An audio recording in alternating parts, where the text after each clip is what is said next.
सभी लोगों को नमस्कार। मैं हूं एसपी ट्रैफिक पटना अपराजित। आज आप लोगों के बीच फेसबुक और इंस्टाग्राम लाइव की मदद से हम जुड़ पा रहे हैं ताकि आप लोगों को एडवांस में सभी पटना वासियों को नए साल की शुभकामनाएं दे पाएं। साथ ही साथ कुछ जो नया ट्रैफिक प्लान और जो व्यवस्था लागू की जाएगी 1 तारीख को तथा 31 तारीख की रात्रि में, उसके बारे में आप सभी लोगों को जानकारी दे पाएं।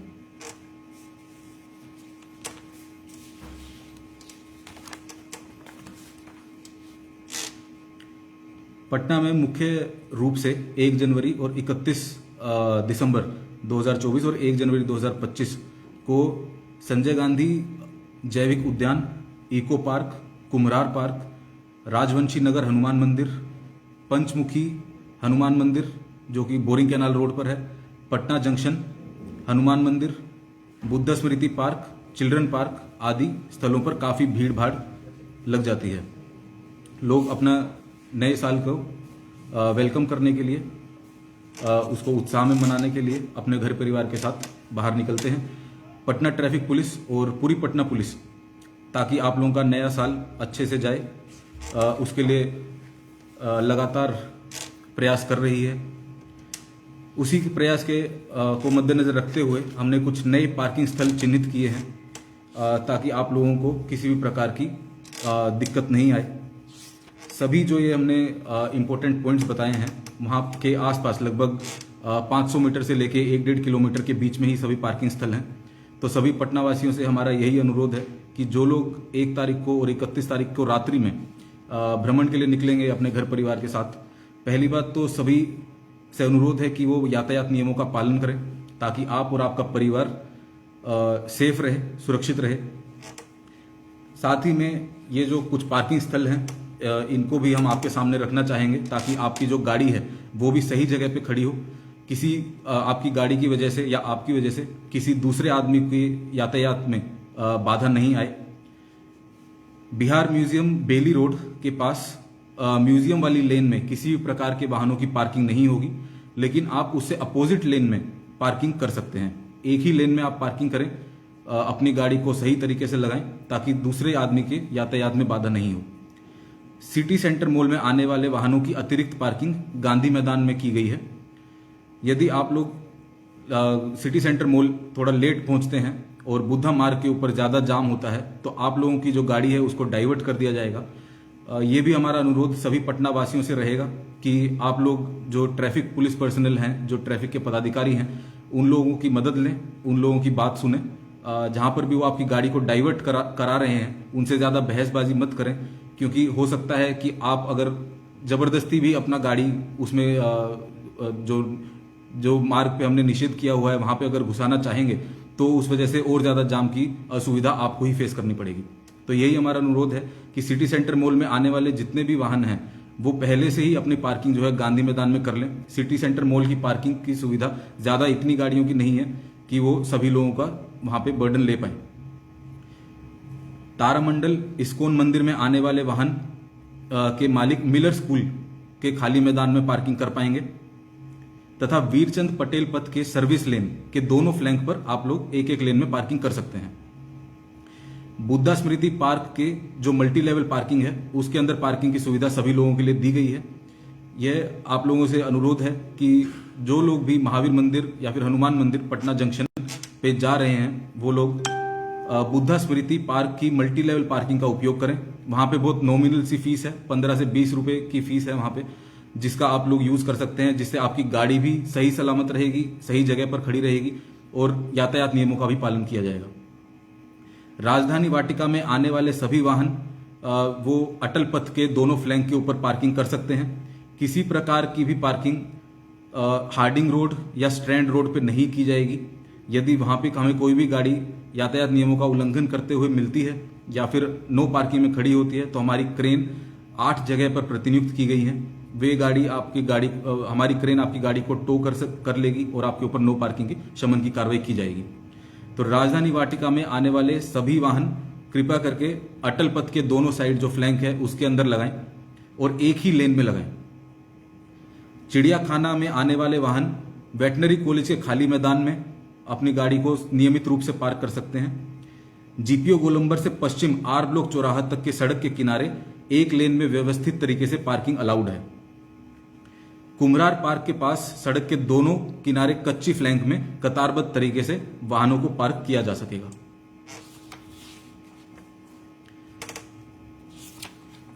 इसके अलावा हमने लगभग 28 चेक पोस्ट ऐसे आइडेंटिफाई किए हैं जहां पे दबाव ज्यादा होता है। वहां पे पुलिस की तरफ से प्रतिनियुक्ति दुगनी कर दी गई है।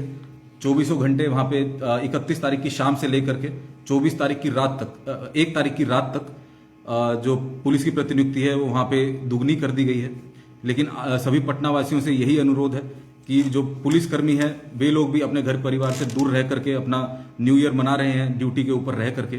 तो आप लोगों से यही अनुरोध है कि उनकी जो भी गाइड वो आप लोग करते हैं, जो भी निर्देश देते हैं, उन लोग उसको कृपया करके फॉलो करें ताकि आप लोगों को भी सुविधा हो और अन्य लोगों को भी सुविधा हो। अभी कुछ यही ट्रैफिक प्लान है जो कि 31 और 1 तारीख का है। कुछ कमेंट जो हमारे पास आ रहे हैं जो ट्रैफिक के इश्यूज को लेकर के हैं उस बारे में हम चर्चा करेंगे। शक्ति सिंह जी बता रहे हैं कि 0 माइल के पास काफी जाम रहता है। तो 0 माइल के बारे में भी हम क्योंकि लगभग 1 हफ्ता 10 दिन हुआ है उस ऑर्डर को निकाले हुए, वहां से ट्रैफिक को जो हैवी व्हीकल का ट्रैफिक है उसको पूर्णतः 10 बजे तक, रात को 10 बजे से लेकर सुबह 6 बजे तक उसको बंद कर दिया गया है। उसको डाइवर्ट करने के लिए जो भी पिलर नंबर 46 गांधी सेतु से 0 माइल की तरफ आता है उसको हैवी व्हीकल्स को अभी हम डाइवर्ट करा रहे हैं दीदारगंज टोल प्लाजा से फतुआ से बीटा सरमेरा रोड पकड़ करके वो फतुआ आ रहे हैं, जिस वजह से हमारा जो दबाव है पटना शहरी क्षेत्र में काफी कम हुआ है। आशा करते हैं कि आप लोगों ने भी वो चीज फील की होगी। 10 बजे रात को 10 बजे से लेकर सुबह 6 बजे के बीच में हैवी व्हीकल्स का चलना अलाउड है दोनों तरफ से, और उस समय पे मेट्रो का कंस्ट्रक्शन का काम भी लगातार चलता है, तो जिस वजह से 0 माइल के ऊपर कुछ दबाव बढ़ जाता है। परंतु पटना ट्रैफिक पुलिस लगातार कार्यरत है कि आप लोगों को सुविधा ज्यादा से ज्यादा दी जा सके। बाढ़ की आवाज से बता रहे हैं कि बाढ़ के अंदर कुछ जगह पे जाम लगा रहता है। आप लोगों का जो प्रॉब्लम है वो भी उस बारे में हम अच्छे से वाकिफ हैं। राजेंद्र पुल के ऊपर पटना ट्रैफिक पुलिस के द्वारा प्रतिनियुक्ति की गई है, और 3-4 जो नए हैं भुवनेश्वरी चौक, स्टेशन रोड, ये एरियाज भी चिन्हित हैं। यहाँ पे भी जैसे जैसे हमारे पास पदाधिकारी और फोर्स की प्रतिनियुक्ति होगी, पटना ट्रैफिक पुलिस ने वहाँ पे भी चेक पोस्ट जो है वो चिन्हित किए हुए हैं और वहाँ पे भी पदाधिकारी को नियुक्त कर दिया जाएगा।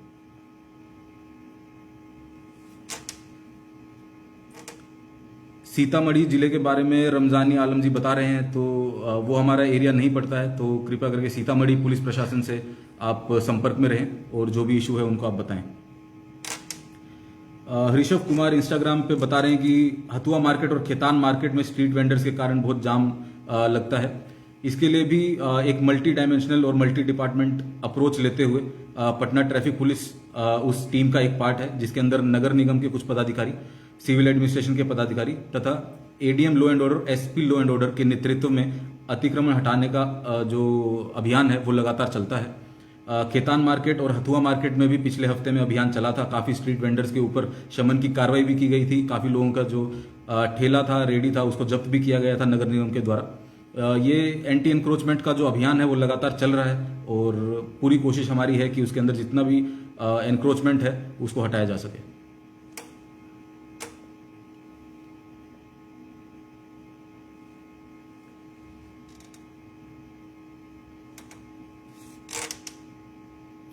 अमन पूछ रहे हैं कि कार की विंडो पे कितना ब्लैक टिंट अलाउड है। आप 30% तक ब्लैक टिंट करवा सकते हैं, वो अलाउड है एज पर एमवी एक्ट। उससे ज्यादा अगर होगा तो आपके ऊपर शमन की कार्रवाई की जाती है। काली _058 पूछ रहे हैं फोग लाइट के बारे में जानकारी। देखिए, पिछले हफ्ते भी ये अभियान चला गया था पटना ट्रैफिक पुलिस के द्वारा, जिसके अंदर काफी लोगों का गाड़ियां पाई गई थी जिनके ऊपर अनियमित रूप से नेम प्लेट लगाई गई थी उनके द्वारा। साथ ही साथ अनियमित रूप से हूटर और VIP lights, beacon lights, emergency lights का मिसयूज किया जा रहा था। उसके अंदर काफी लोगों को ये कंफ्यूजन हुई थी कि क्या किसी प्रकार की फोग लाइट के ऊपर प्रतिबंध है। तो यदि आप अपनी गाड़ी में किसी भी प्रकार का ऑल्टरकेशन कराते हैं और वो आपने आरटीओ को नहीं बताया है, उस बारे में सूचना नहीं दी है, आपकी गाड़ी यदि व्हाइट कलर की है और उस आपका आरसी के अंदर व्हाइट कलर रजिस्टर्ड है, परंतु आप उसको रैप करा के या फिर उसका जो कलर है उसको चेंज करा देते हैं, आपकी आरसी के साथ वो नहीं मैच होता है, तो वो एक आपराधिक कृत है। साथ ही में जैसे आपने फोग लाइट के बारे में पूछ रहे हैं, तो फोग लाइट अलाउड है लेकिन डोम लाइट अलाउड नहीं है। डोम लाइट होती है जो कि गाड़ियों के सायरन के साथ में लगाई जाती है। वो इमरजेंसी लाइट्स के लिए केवल इमरजेंसी व्हीकल्स पे अलाउड होती है, लेकिन लोग निजी गाड़ी में भी उसका उपयोग कर रहे हैं, तो उसी के खिलाफ अभियान वो चलाया गया था।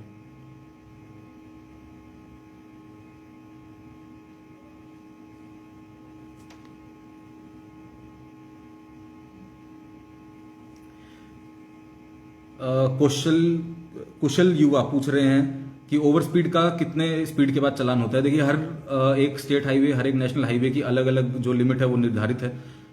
पिछले 10 दिन या 12 दिन हुए होंगे जब अटल पथ के ऊपर जो सीमा निर्धारित की गई है वो 60 किलोमीटर पर आ रहा है। 60 किलोमीटर प्रति घंटा की स्पीड के बाद आपके ऊपर जो ओवर स्पीडिंग का चालान है वो होता है। इसी तरीके से बाकी रोड के ऊपर अलग अलग जगह पे अलग अलग लिमिट होती है।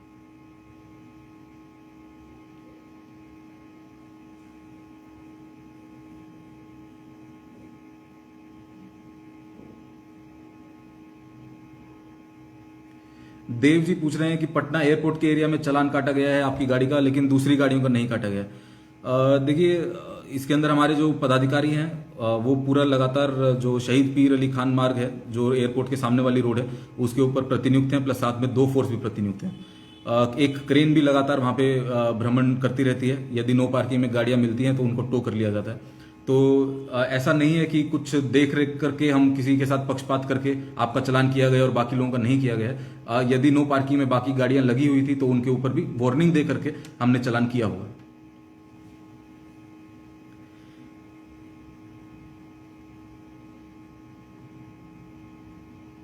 प्रदीप सोनू 9211 पूछ रहे हैं कि मेरे चालान का सुधार कब तक होगा। देखिए, हमने यहाँ पे एक टाइमलाइन सेट की हुई है कि यदि आप हमारे एसपी ट्रैफिक के ऑफिस में आप अपना आवेदन देते हैं, यदि भूलवश किसी कारण से आपका जो चालान है वो गलत तरीके से कट गया है या फिर आप उसमें सुधार करवाना चाहते हैं, तो यदि आप हमारे एसपी ट्रैफिक के ऑफिस में आवेदन देते हैं तो 15 दिन के अंदर अंदर जो है हम उसका जांच करवा करके उसको डीटीओ पटना को भेज देते हैं या फिर स्टेट ट्रांसपोर्ट कमिश्नर बिहार को भेज देते हैं, जहां से हम अनुशंसा करके भेजते हैं। उसके बाद का जो आगे का काम है वो ट्रांसपोर्ट डिपार्टमेंट करता है।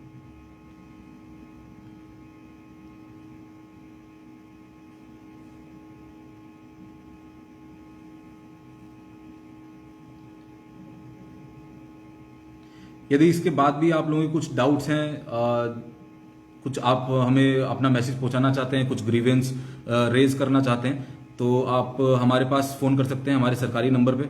हमारे 5 डीएसपीज और 3 एसएचओज का नंबर जो है वो भी सभी जगह पे हमने डलवाया है। उनको आप उनके साथ लगातार संपर्क में रह सकते हैं, कुछ भी ऐसा इशू है, या फिर आप हमारे ऑफिस में आकर के कभी भी मिल सकते हैं। धन्यवाद।